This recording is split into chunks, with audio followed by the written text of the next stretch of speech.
الف اللہ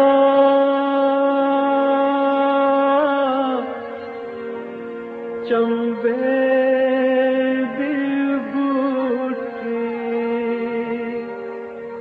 میرے من وچ مرشد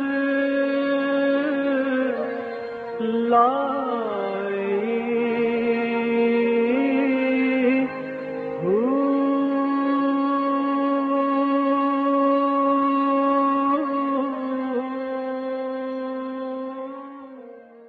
بسم اللہ الرحمن الرحیم۔ السلام علیکم، پروگرام المرشد اور میں ہوں منور عتیق۔ ناظرین محترم، آپ کے سوالات اور رہنمائی کے لیے ہمارے ساتھ موجود ہمارے بہت ہی محترم جناب حضرت امیر محمد اکرم امان صاحب، آپ سلسلہ نقشبندیہ اویسیہ کے شیخ ہیں، مترجم قرآن ہیں، مفکر قرآن ہیں، شاعر ہیں، ادیب ہیں، بہت سے حوالے ہیں آپ کے تعارف کے۔ حضرت جی بہت شکریہ، آپ نے وقت دیا۔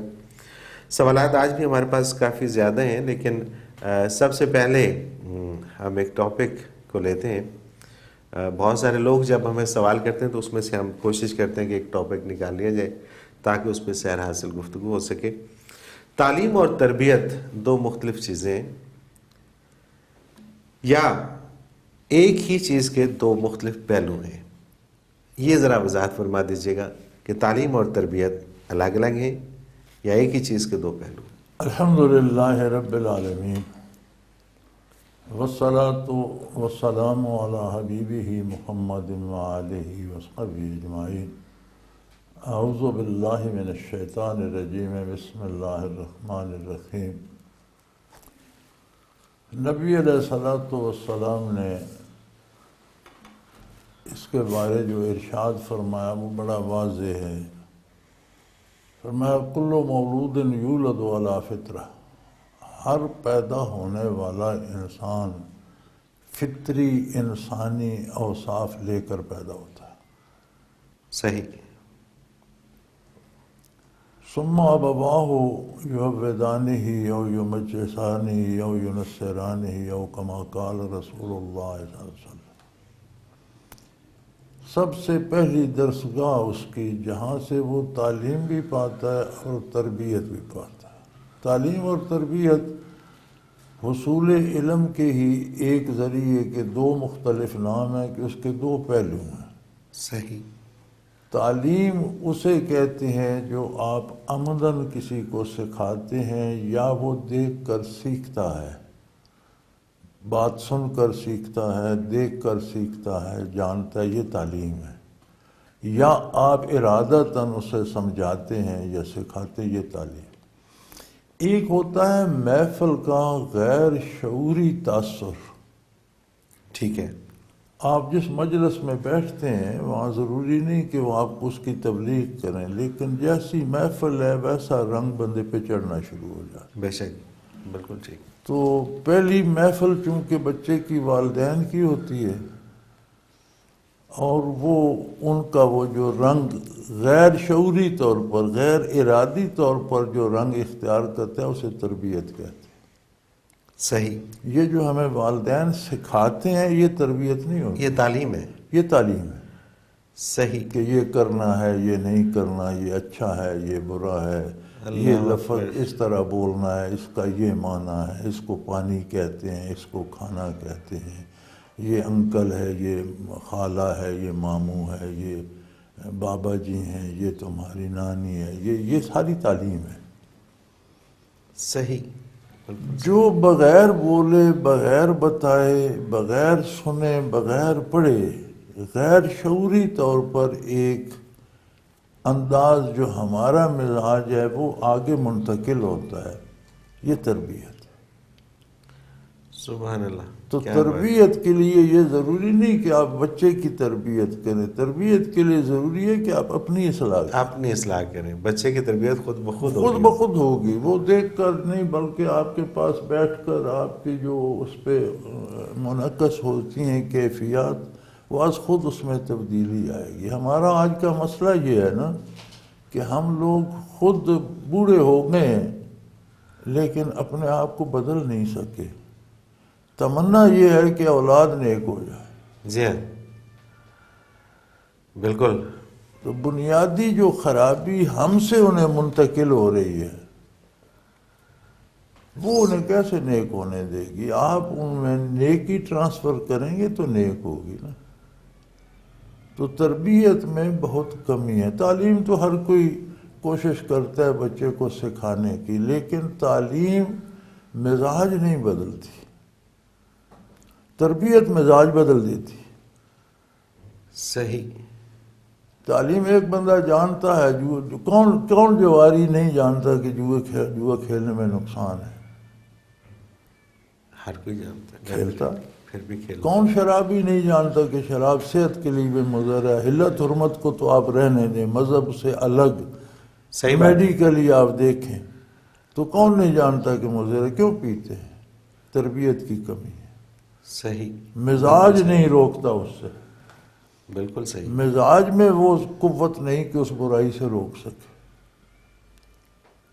تو تربیت جو ہوتی ہے وہ ہوتی ہے غیر شعوری طور پر، اسے ہم نے گڑمڑ کر دیا ہے۔ یہ دو الگ پہلو ہیں، اور یہ بڑی عجیب بات ہے کہ تربیت میں آپ کو سکھانا نہیں پڑتا، سمجھانا نہیں پڑتا۔ صحیح۔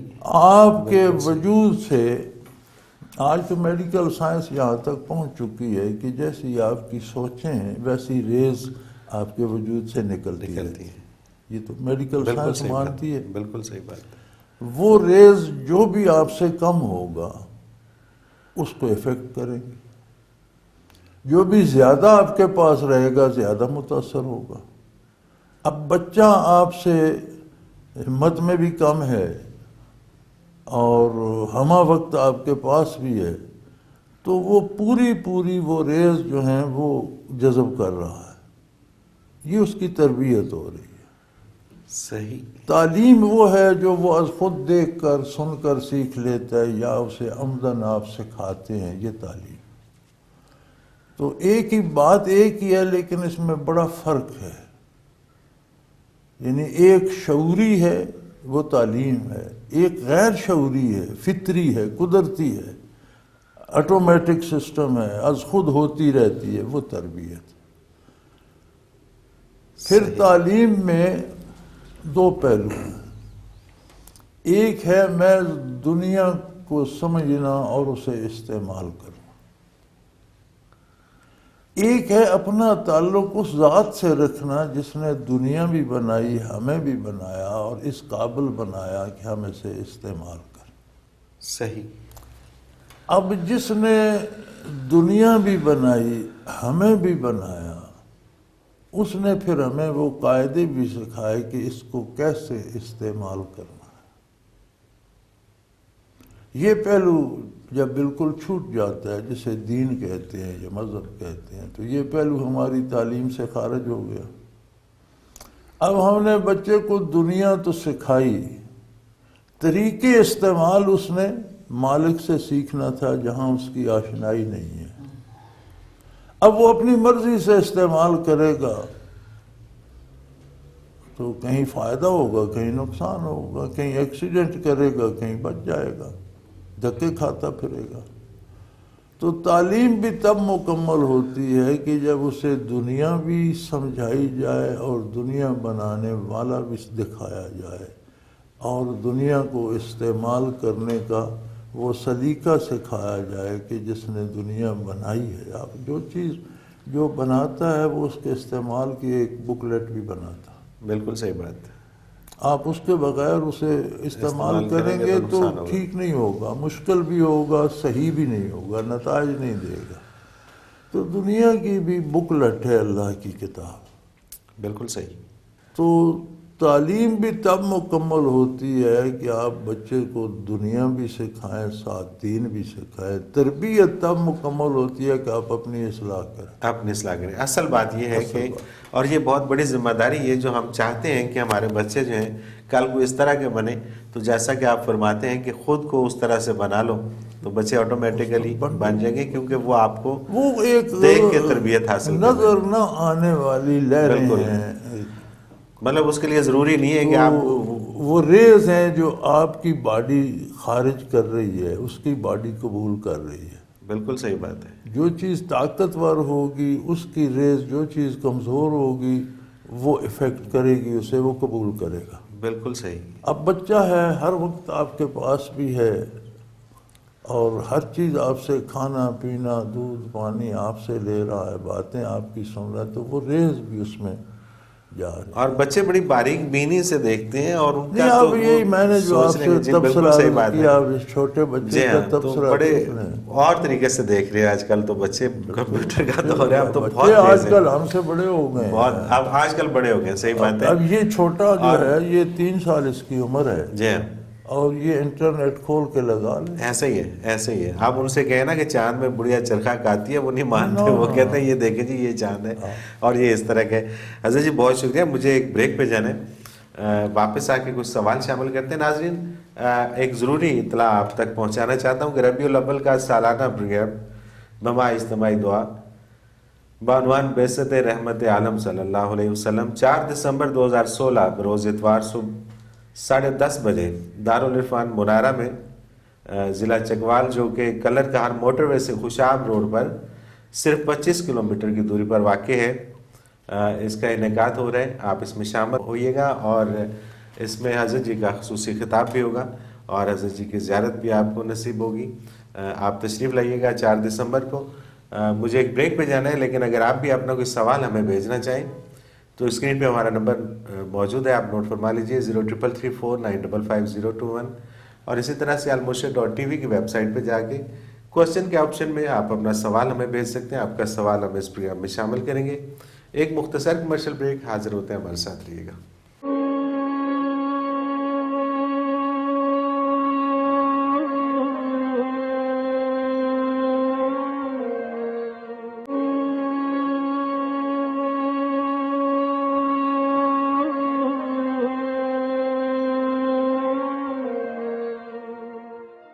پروگرام میں ایک بار پھر خوش آمدید ناظرین محترم. آپ کے سوالات اور رہنمائی کے لیے ہمارے ساتھ موجود ہمارے بہت ہی محترم جناب حضرت امیر محمد اکرم اوان صاحب. حضرت جی سوالات کا سلسلہ شروع کرتے ہیں. محمد انیس انصاری، ان کا سوال ہے، یہ کہتے ہیں کہ میں تقریباً 12 سال تبلیغ سے جڑا رہا.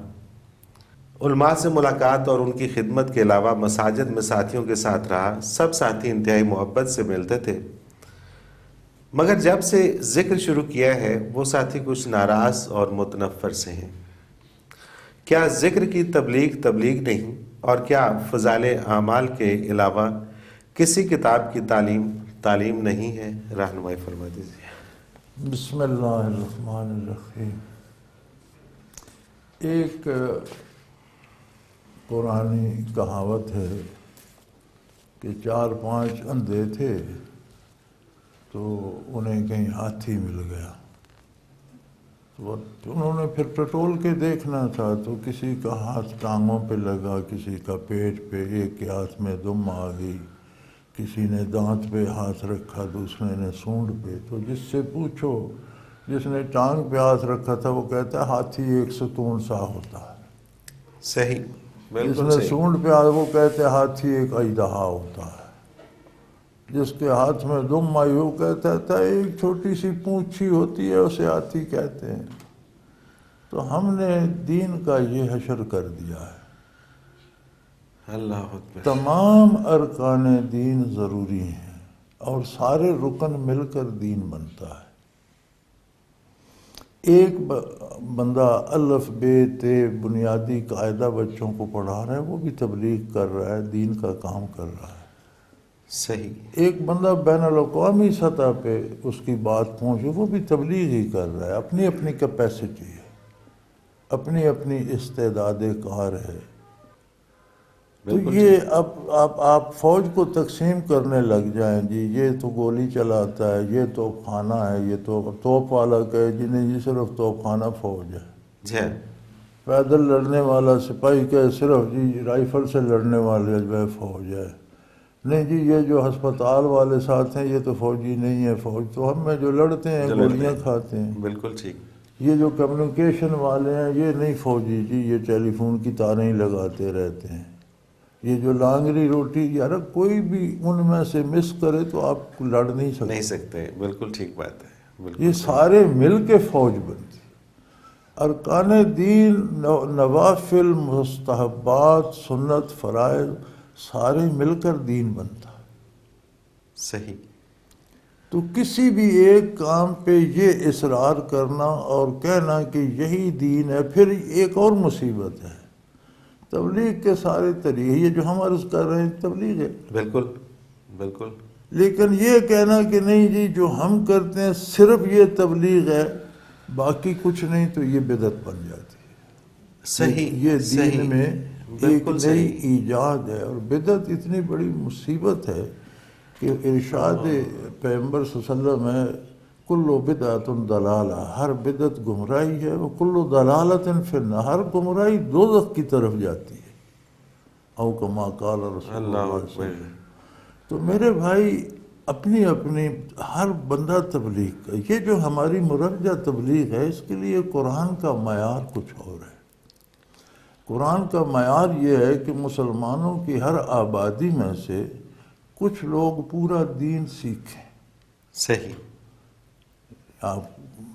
ہر مسلمان دین بھی سمجھتا ہے، دنیا سمجھتا ہے، دنیا کے کاموں میں لگ جاتے ہے، اچھی بات ہے، لیکن ہر آبادی، ہر گاؤں، ہر قریے، شہر کے ہر محلے سے کچھ بچے ایسے ہوں جنہیں مکمل دین سکھایا جائے، اور جو پھر آ کر اپنے محلے، اپنے گاؤں، اپنے متعلقین میں دین کی تبلیغ کریں۔ بالکل ٹھیک، یہ قرآن کا بتایا ہوا شرعی قاعدہ ہے۔ بالکل صحیح۔ ایک آدمی کو آتا جاتے ہی کچھ نہیں، وہ کہتے ہیں میں بین الاقوامی تبلیغ کر رہا ہوں۔ بھئی کیا تبلیغ کر رہے ہو، تمہیں خود کچھ نہیں آتا؟ خود کچھ نہیں آتا، بالکل صحیح۔ اصل یہ بنیاد رکھی تھی حضرت نے، مولانا رحمۃ اللہ تعالیٰ علیہ نے، بہت اچھی بنیاد تھی۔ نواح دہلی میں سکھوں کی بڑی بڑی جاگیریں تھیں جو صحیح۔ انگریزوں نے انہیں دی تھی، اور عجیب بات یہ ہے کہ مظاہرے سارے مسلمان، اکثر مظاہرے مسلمان تھے۔ ہم نے یہاں دیکھا جب وہ مہاجر بن کے یہاں بھی آ گئے تو انہیں کلمہ نہیں آتا تھا، نماز نہیں آتی تھی، پگڑی سکھوں کی طرح باندھتے تھے، بلکہ سکھوں کا بالوں کا جوڑا ہوتا ہے تو اس طرح اوپر کپڑا، تو یہ اپنی پگڑی کا گولا سا بنا کر سر میں رکھ کے اوپر اس طرح کر لیتے، اچھا، یعنی اس حد تک۔ بالکل ٹھیک۔ تو مولانا رحمۃ اللہ علیہ نے یہ شروع کیا کہ کچھ بندے ان دیہات میں بھیجے جائیں جو ان کو کم از کم بنیادی عقائد تو بتائیں۔ بالکل صحیح، بالکل ٹھیک۔ تو انہوں نے 5-6 ارکان، ان میں بنیادی رکن ذکر بھی تھا صحیح، جو اب تک جاری رہا۔ ٹھیک ہے۔ یہ جو اب امیر ہیں مولانا صاحب، ان سے پہلے جو امیر تھے ان کے عہد میں جاری رہا۔ اچھا، نصاب میں داخل تھا، جو 5 ارکان نہیں تھے، 6 تھے۔ 6 تھے، صحیح پرانا تبلیغی نصاب آپ نکالیں، اس میں موجود ہے۔ صحیح۔ اور ان کے بزرگ کہتے تھے کہ اگر ذکر چھوڑ دو گے تمہاری تبلیغ میں چلت پھرت رہ جائے گی۔ یہ ان کے بزرگوں کے الفاظ ہیں۔ اچھا، صحیح۔ لیکن ہمارا کوئی مزاج ایسا ہے کہ من حیث الاسلام ہم سارا اسلام ہضم نہیں کر پاتے، ایک رکن کو پکڑ لیتے ہیں، پھر اس پہ مصیبت یہ کہتے ہیں یہی اسلام ہے، باقی سب غلط ہیں۔ بالکل صحیح، یہ زیادتی ہے، یہ غلط ہے۔ تبلیغ کرنی چاہیے، ہر ایک کا اپنا اپنا انداز ہے تبلیغ کا۔ ایک سکول میں بیٹھا تبلیغ کر رہا ہے، ایک تھانے دار تھانے میں اگر انصاف کرتا ہے تو یہ بھی تبلیغ ہے۔ بے شک، جہاں وہ بے ظلم شک۔ کرتا ہے وہ زیادتی ہے، جہاں انصاف کرتا ہے، ایک عدالت جج بیٹھا انصاف کرتا ہے، انصاف فراہم کرتا ہے، وہ بھی وہ تبلیغ بھی ہے۔ تبلیغ ہے، وہ بھی عبادت ہے، بے شک۔ لوگوں کے سامنے آپ دین پر عمل کرتے ہیں، یہ بھی عملی تبلیغ ہے کہ ایسا کرنا چاہیے۔ سبحان اللہ، سبحان اللہ، بے شک، تو بے شک۔ انبیاء علیہ السلام نے کسی ایک کام کو پکڑ کر اس کے 5 رکن بنا کر تبلیغ نہیں کی، مہد سے لحد تک، کوئی شک ماں نہیں، کی گود سے قبر قبر تک تک کی زندگی کا سارا سفر سکھایا ہے۔ بالکل صحیح۔ محمد ممتاز ایبٹ آباد سے، ملازم کی اجرت اس جاتے دور میں کیا ہونی چاہیے اور ڈیوٹی ٹائمنگ کیا ہونی چاہیے؟ اس کے علاوہ مالک کا اپنے ملازم کے ساتھ اسلام کی روح سے کیا رویہ ہونا چاہیے؟ مالک کا اور ملازم کا درجہ متفرق ہے، رشتہ ایک ہی ہے، دونوں انسان ہیں۔ ٹھیک ہے، مالک جو کھاتا ہے پہنتا ہے، اسے ملازم کی ضرورت کا بھی احساس رکھنا چاہیے، اس کے معیار کے مطابق اس کا کھانا، اس کا لباس بھی جو اس کا معیار ہے اس کے مطابق ہونا چاہیے۔ ٹھیک ہے، اور جو کام وہ نہیں کر سکتا اس سے نہ لیا جائے، اس میں جو استعداد ہے اس سے وہ کام لے۔ باقی یہ امور انتظامی ہیں کہ کس دور میں اجرت کتنی ہو، ٹھیک ہے، اس کے لوگ مکلف ہیں۔ اللہ کا حکم ہے کہ ہر ایک کو اتنا دو جس سے اس کی ضروریات پوری ہوتی ہیں۔ اب یہ حکمرانوں کا کام ہے، میرا اور آپ کا نہیں، کہ وہ دیکھیں کون آدمی کتنے میں گزارا کر سکتے ہیں ان کی اجرت، اور وقتاً فوقتاً حکومت کرتی رہتی ہے۔ تو یہ انتظامی امور سے متعلق ہے، ہم طے نہیں کر سکتے۔ نہیں کر سکتے، بالکل ٹھیک ہے۔ منور حسین ہے، ایمان کی مضبوطی کے لیے کیا کیا جائے؟ کیا نماز پڑھنا اور قرآن پاک کی تلاوت کرنا یہی ایمان مضبوط کرنے کے لیے کافی ہے، یا اس سے بڑھ کر بھی کچھ کرنا ہوتا ہے؟ نماز پڑھنا بھی ایمان کے لیے ضروری ہے، قرآن پڑھنا بھی بہت ضروری، بڑا مجرب نسخہ ہے، لیکن دونوں کے لیے حلال کمانا، حلال کھانا، سچ بولنا، دیانتداری، یہ بھی شرائط ہیں۔ اور ان سب کو پانے کے لیے ذکر قلبی بھی ایک دوا ہے کہ اللہ کرے دل ذاکر ہو جائے، حرام سے متنفر ہو جائے، جھوٹ سے متنفر ہو جائے، کردار کی اصلاح ہو جائے، نماز اور تلاوت میں خلوص آ جائے۔ بالکل صحیح، بالکل صحیح۔ جلالی ہیں راولپنڈی سے، یہ کہتے ہیں کہ موجودہ دور میں کہیں کوئی اسلامی بینکاری ہے جہاں پیسے رکھے جا سکتے ہیں؟ دوسرا یہ کہ اس دور میں ہر علاقے میں جادو ٹونا پھیلا ہوا ہے، اس سے کیسے نجات حاصل کی جا سکتی ہے؟ بھائی مجھے تو اسلامی بینکاری کہیں ملی نہیں، ہم تو انہی بینکوں میں جو پیسہ اللہ دیتا ہے وہ رکھتے ہیں، بغیر سود کے رکھتے ہیں، نہ سود لیتے ہیں نہ دیتے ہیں، اور یہ مجبوری ہے کہ ہم اسے کہاں باندھ کے رکھیں۔ تو مجھے تو نہیں ملی، آپ کو مل جائے تو مجھے بھی بتانا۔ دوسرا جادو ٹونا، وہ کہتے ہیں بہت جادو زیادہ پھیلا ٹونا ہوا ہے۔ فضول سی بات ہے، جادو ٹونا جو ہے اس میں کوئی حقیقت نہیں، شیطانی عملیات ہوتے ہیں، شیطان لوگوں کو کلمات سے کھاتا ہے، جتنا اس سے ممکن ہو چاہتا ہے جیسا یہ کہتے ہیں کر دوں۔ تو اس کا علاج یہ ہے کہ آپ اسلام پہ کار بند رہیں، نمازیں باقاعدگی سے پڑھیں، کثرت سے باوضو رہیں، کہیں کو اثر محسوس ہو تو آخری 2 سورتیں پڑھ کے دم کر لیں، انشاءاللہ جادو ٹونے والا بکتا رہے گا، آپ کا کچھ نہیں بگڑے گا۔ بالکل صحیح بات ہے۔ مجھے ایک بریک پہ جانا ہے اور واپس آگے کچھ اور سوال شامل کرتے ہیں۔ ناظرین محترم، اگر آپ بھی اس پروگرام میں شامل ہونا چاہیں تو اسکرین پہ ہمارا نمبر موجود ہے، نوٹ فرما لیجیے 0333495551، اور اسی طرح سے میل کر سکتے ہیں alburshid.tv کی ویب سائٹ پہ کوشچن کے آپشن میں جا کے آپ ہمیں اپنا سوال بھیج سکتے ہیں۔ ایک ضروری اعلان، ضروری اطلاع آپ تک پہنچانا چاہتا ہوں۔ ربیع الاول کا سالانہ پروگرام بما اجتماعی دعا بعنوان بعثت رحمت عالم صلی اللہ علیہ وسلم 4 دسمبر 2016 بروز اتوار صبح 10:30 بجے دارالعرفان منارہ ضلع چکوال، جو کلر کہار موٹر وے سے خوشاب روڈ پر 25 کلومیٹر کی دوری پر واقع ہے، اس میں انعقاد کیا جا رہا ہے۔ اس کا حضرت جی کا خصوصی بیان اس میں ہوگا، اور آپ تشریف لائیے گا، حضرت جی کی زیارت بھی آپ کو نصیب ہوگی۔ ایک مختصر کمرشل بریک، حاضر ہوتے ہیں، ہمارے ساتھ رہیے گا۔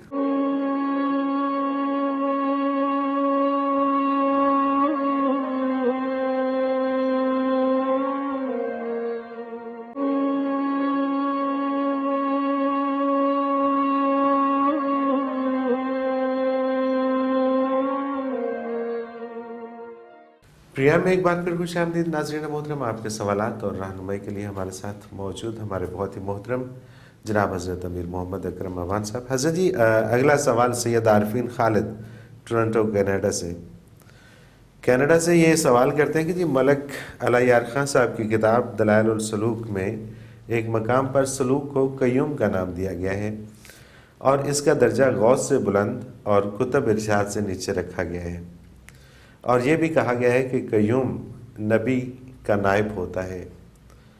میں نے قیوم صرف ذات باری تعالیٰ کو جانا ہے، کوئی انسان قیوم کیسے ہو سکتا ہے؟ اس کی وضاحت فرمائیے۔ یہ نادانی کی باتیں ہیں اور نہ جاننے کی باتیں ہیں۔ ٹھیک ہے، ذات باری القیوم ہے۔ ٹھیک ہے، ذات باری القیوم ہے۔ القیوم ہے، ٹھیک ہے، ایسا قیوم ہے جیسا دوسرا کوئی نہیں۔ بالکل ٹھیک ہے۔ صفاتی طور پر آپ لوگوں کو بھی قیوم کہتے ہیں، عام آدمی کا نام عبد نام القیوم آپ عبد کہتے ہیں القیوم۔ قیوم، تو اس میں کوئی شرک تو نہیں ہو جاتا۔ صحیح صحیح۔ اور یہ انہوں نے جو ترتیب لکھی ہے یہ بھی ان کی سمجھنے میں انہیں غلطی لگی یا لکھنے میں انہیں غلطی لگی۔ یہ ترتیب اس طرح نہیں ہے۔ قطب ارشاد غوث کے بھی نیچے ہوتا ہے، قیوم غوث سے 2 درجے اوپر ہوتا ہے، اور کبھی صدیوں میں ہوتا ہے، عموماً غوث تک مقام رہتے ہیں۔ یہ مناصب ہیں اللہ کے، اور ان کی وجہ کئی دفعہ میں یہاں ان سوال جواب میں بھی عرض کر چکا ہوں کہ جس طرح نظام شمسی میں مختلف سیاروں ستاروں سے نظام کائنات اللہ نے زمینی نظام منسلک کر دیا ہے، اسی طرح انسانوں میں بعض افراد روشن ستاروں کی مانند ہوتے ہیں جو ماحول کو متاثر کرتے ہیں، اور یہ اقطاب یا قطب ارشاد یا قطب الاقطاب یا غوث سے اگر کہیں کسی کو ترقی نصیب ہو تو وہ فرد ہوتا ہے، فرد ترقی کرے تو قیوم بنتا ہے، تو قیوم ترقی کرے قطب وحدت بنتا ہے، قطب وحدت اگر ترقی کرے صدیق بھائی، یہ مناصب ہیں اولیاء اللہ کی۔ صحیح صحیح۔ اور اب یہ ولی میں صدیق ہے تو آپ کہیں جی وہ تو ابراہیم علیہ السلام تھے، انہ کان صدیق النبی، وہ نبیوں میں صدیق تھے۔ ابو بکر صدیق تھے، وہ صحابہ میں صدیق تھے۔ ولی کوئی صدیق بنتا ہے وہ ولیوں میں صدیق۔ تو یہ ایک شعبہ ہے، علم ہے اپنا اپنا، چونکہ ان کی معلومات ناقص ہیں تو انہوں نے اسے خلط ملط کر کے تو کر دیا، تو ان کی سمجھ کا قصور ہے۔ بالکل ٹھیک ہے، بالکل صحیح۔ اگلا سوال حضرت جی شامل کرتے ہیں، سرمد گوندل ہیں، یہ کہتے ہیں جس طرح ایک باپ بچوں کے بیمار ہونے پر زبردستی دوا پلاتا ہے، دین کی راہ پر بچوں کو لانے کے لیے بھی زبردستی کی جا سکتی زبردستی کی جا سکتی؟ بالکل ٹھیک ہے۔ فرمایا 7 سال کی عمر میں بچے کو نماز کا عادی بنائیں، کبھی پڑھے گا نہیں پڑھے گا، 10 سال کی عمر ہو جائے تو نہیں پڑھتا تو اسے چھوٹی موٹی سزا دیں، ہلکا سا چانٹا لگائیں، اسے کوئی ڈر پیدا کریں، کوئی ایسا کرے۔ بالکل ٹھیک ہے۔ تو بچہ چونکہ نہیں جانتا تو دنیاوی امور تو ہم اسے زبردستی بھی سکھاتے ہیں، دین کیوں نہیں؟ اور یہ زبردستی صرف اپنے بچوں یا ان کے دائرہ جن کے اوپر اختیار آپ کا میں اثر کرے ہے گا نا، یہ اپنے وہیں پہ دائرے کیا جا سکتا ہے۔ دائرہ اختیار میں کرے گا نا، ٹھیک ہے۔ اپنے سے اوپر تو فساد ہوگا۔ فساد ہوگا، بالکل جہاں ٹھیک اس بات کی زبردستی حاکمیت چل سکتی ہے ٹھیک ہے، وہاں کرے۔ اور جن کی بہتری وہ چاہتا ہے کہ یہ ہونی چاہیے، بہتری تو سب کی چاہیے، لیکن جہاں دائرہ اختیار ہے وہاں تک کر وہاں تک کرے، ٹھیک ہے۔ کیونکہ ایک پروگرام میں آپ نے فرمایا تھا کہ کسی کو زبردستی بندوق کی نوک پہ جنت میں لے جانا، وہ اس سے نہیں، وہ دوسری چیز قبول ہے، اسلام وہ دوسری چیز ہے۔ نہیں، وہ دوسری چیز ہے قبول اسلام، یعنی ٹھیک ہے۔ آپ کسی سے اسلام زبردستی منوا نہیں، منوا نہیں سکتے، جس ٹھیک نے ہے۔ اسلام مانا ہوا ہے اس سے تو زبردستی، اگر وہ والدین کے قبضے میں تو وہ کرائیں گے، اگر ان کے قبضے سے نکل کر جوان معاشرہ ہو جاتا تو حکمرانوں کی حکومت کی ذمہ داری ہے مسلمانوں سے اسلام پر زبردستی عمل کرائے۔ یہ حکمرانوں کی ذمہ داری میں شامل ہے۔ جیسے سعودیہ میں وہ نماز کا وقت ہوتا ہے تو ایک بندہ بازار میں پھر رہا ہوتا ہے سرکاری، الصلاۃ الصلاۃ الصلاۃ، ساری دکانیں بند ہو جاتی ہیں، صحیح، جاؤ نماز پڑھو۔ صحیح، بالکل ٹھیک ہے، اگر کوئی نہ جائے سزا ملتی ہے۔ بالکل ٹھیک ہے۔ اور جو دائرہ اختیار میں ان کے اوپر جو سختی کی جا اسلام سکتی، قبول کا، جو فوج میں بھرتی ہو جاتا ہے اس سے زبردستی پریڈ نہیں کرائی بالکل جائے کرواتے ہیں، گی، بالکل کرواتے جو نہیں ہوتا اسے تو کوئی نہیں کہے گا۔ ہیں، بالکل صحیح ہے۔ جس نے اسلام قبول کیا اس پر عمل کرایا جائے گا، والدین کے بس میں وہ کرائیں گے، معاشرے کے بس میں وہ کرائے گا، حکومت کے بس میں تو حکومت بھی کرائے گی، اور صاحب اختیار ہی کروائے گا، کسی دوسرے کو دوسرے اختیار تو نہیں ہے۔ نہیں، دوسرا تو فساد بالکل ٹھیک بنتا ہے بات، نا، وہ فساد بن جائے گا، صاحب اختیار ہی کرے گا، بالکل ٹھیک۔ رانا مدثر ہے لاہور سے، جس طرح پہلے لطیفہ قلب میں ہم یہ احساس کرتے ہیں کہ لفظ اللہ دل کی گہرائی میں اتر رہا ہے، اسی طرح کیا دوسرے، تیسرے، چوتھے اور 5ویں لطائف میں بھی مقررہ جگہوں تک گہرائی میں جانے کا احساس کر سکتے ہیں؟ ہاں بالکل، یا ان لطائف میں گہرائی میں جانا نہیں مناسب نہیں؟ وہی طریقہ ہے، بالکل ٹھیک ہے۔ ایک ہی طریقہ۔ دوسرا ان کا سوال یہ ہے کہ شیطان نماز کے دوران کم از کم سورہ فاتحہ میں دھیان ادھر ادھر کرنے کی کوشش کرتا ہے، کیا جب یہ احساس ہو جائے کہ دھیان بٹ گیا ہے تو آمین کے بعد دوبارہ سورہ فاتحہ پڑھی جا سکتی ہے تاکہ شیطان تنگ آ کر نہیں، دوبارہ سے بارہ کی ضرورت نہیں. اگر آپ اس طرح کریں گے تو سارا دن صورت ہی دہراتے رہیں گے. ٹھیک ہے. نماز کا بہترین طریقہ یہ ہے کہ اگر سالک ہو، دل ذاکر ہو، پھر تو توجہ اللہ از خود ہوتی ہے، انوارات و تجلیات آ رہے ہوتے ہیں، کیفیت بن رہی ہوتی ہے. ٹھیک ہے. نہیں تو کم از کم ترجمہ یاد کر لے اور یہ تو سوچے کہ اللہ کے روبرو کھڑا ہوں، کیا رہا ہوں. بالکل ٹھیک، بالکل صحیح. تو شیطان کی اللہ اس پر لعنت کرے. میں تو سمجھتا ہوں اس کی تو ہمت ہے کہ یہ تو باز نہیں آتا، یہ تو صحیح. اپنا کام کر. ہمیں اسی سے پکڑنا چاہیے کہ یہ اپنا کام نہیں چھوڑ، ہم کیوں چھوڑ دیں. بالکل ٹھیک بات ہے. تو آپ وہ کیفیت پیدا کریں کہ شیطان کو مصیبت پڑی ہوئی ہو. بالکل صحیح. ساری دنیا شیطان سے ڈرتی ہے، مومن سے تو شیطان کو ڈرنا چاہیے. بالکل ٹھیک. وہ ان کا کہنے کا مقصد یہ تھا کہ جب ہم بار بار پڑھیں گے تو شیطان شاید نہیں، بار بار پڑھیں گے تو آپ کو بار بار پہ لگائے رکھے. صحیح. وہم کا علاج وہم کو دور کرنا ہے، یہ نہیں کہ اس پر عمل شروع کر دو تو بڑھتا جائے گا. بالکل ٹھیک ہے. ابو ضیاء ہیں، یہ کہتے ہیں ایک دفعہ روح جسم سے نکل جاتی ہے تو کیا قیامت سے پہلے دوبارہ جسم میں آ سکتی ہے؟ بھئی دیکھیں، روح اور جسم کا تعلق جو ہے یہ اس کی کیفیات اللہ بہتر جانے. ٹھیک ہے. ہمارے تجربے میں جو آتا ہے ظاہراً ہم دیکھتے ہیں کہ بدن سے، شہید کے بدن سے بھی روح کا اتنا تعلق ہوتا ہے کہ اس کے اعضاء سلامت، وجود سلامت، خون تک جاری رہتا. صحیح. بالکل صحیح. ہمارے ڈاکٹر صاحب ہیں، آج بھی آئے ہوئے ہیں، یہ بھی اس وقت کالج میں تھے. مجھے ان کے کلاس فیلو نے بتایا، پھر انہوں نے کہا کہ میں بھی اس کا گواہ ہوں. کہتے ہیں اس کالج والوں نے ایک میت خریدی کسی غریب کی، لوگ دفن کرنے کی بجائے بیچ بھی دیتے ہیں، جو کمیٹی کے آگے چڑھ گئی ہے کسی کے. تو اسے جب انہوں نے لیبارٹری میں رکھا، وہ چیر پھاڑ کے لیے، تو دوسرے نے دیکھا تو سب پہ بڑی فنگس تھی اس کے اوپر آ گئی. ٹھیک ہے. تو ہمارے جو تھے پرنسپل، انہوں نے کہا بھی یہ تو ہاتھ لگانے کے قابل نہیں ہے، اس پہ فنگس آ گئی، اسے دفن کر دی. کچھ 2 سال گزر گئے. صحیح. 2 سال بعد پھر انہوں نے کہا اب تو وہ صرف ہڈیاں رہ گئی ہوں گی، یا تو ہڈیاں تو نکالو نا، وہ ڈھانچہ بنا کر تو اس پر تو جو ہو سکتا ہے وہ کریں. وہ جب قبر کھولی گئی تو اس میں فنگس بھی نہیں تھی اور میت بھی تر و تازہ تھا. سبحان اللہ. انہوں نے کہا سر وہ تو بالکل صحیح میت تر و تازہ ہے. تو اس نے کہا نہیں یار، وہ جلد رہ گئی ہوگی، گل گیا ہوگا، تو اس پر تیزاب ڈال دو. خاص تیزاب ان کے پاس ہوتا ہے جو میت پہ ڈالتے ہیں تو ایک دم گوشت چھائی بن جاتا ہے، تو ہڈیاں نکل آئیں گی. اس نے کہا جی، انہوں نے اسے رکھ کے ٹیبل پہ اس پہ تیزاب ڈالا، اس پہ کوئی اثر ہی نہیں ہوا. ٹیبل پہ گرا، ٹیبل جلنا شروع ہو گیا. فرش پہ گرا، جھاگ بن گئی. میت پہ کوئی اثر نہیں. سبحان. 1 دفعہ 2 دفعہ 3 دفعہ. پھر پرنسپل سے کہا، اس نے کہا یہ کسی شہید کی میت ہے، اسے عزت سے دفنا دیجیے. بالکل صحیح. بالکل صحیح. یعنی اتنا تعلق اس بدن سے روح کا تھا. بالکل ٹھیک. 40 برس بعد صحابہ کے اجساد مبارک احد کے میدان سے نکالے گئے تو تر و تازہ تھے. صدیوں بعد نور الدین زنگی نے یہ جالی مبارک روضہ عطر کے گرد بنوائی. تو روضہ عطر کی دیوار کھودتے ہوئے ایک کدال کا ذرا سا لگ گیا حضرت فاروق اعظم رضی اللہ عنہ کے پاؤں پر، خون جاری ہو گیا. بالکل صحیح. دنیا یہ باتیں اللہ جانے. یہ قبر میں آپ سے کوئی نہیں پوچھے گا کہ کس کی روح کا تعلق کس سے کیا تھا. آپ ان سوالوں کے جواب تیار کریں جو آپ سے پوچھے جانے. بالکل ٹھیک بات ہے. اس کے ساتھ ہی حضرت جی ہمارے پروگرام کا وقت اپنے اختتام کو پہنچ رہا ہے. سوالات کافی سارے رہ گئے لیکن اگلے پروگرام میں شامل کریں گے. آپ کا بہت شکریہ کہ آپ نے ہمیں وقت دیا.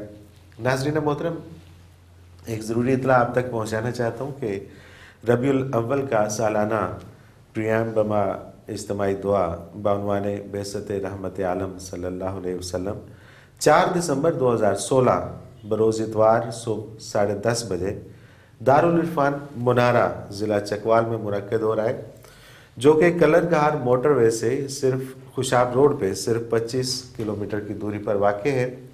آپ اس میں شامل ہونا اور اس میں حضرت جی کا خصوصی بیان بھی ہوگا اور آپ کو حضرت جی کی زیارت بھی نصیب ہوگی.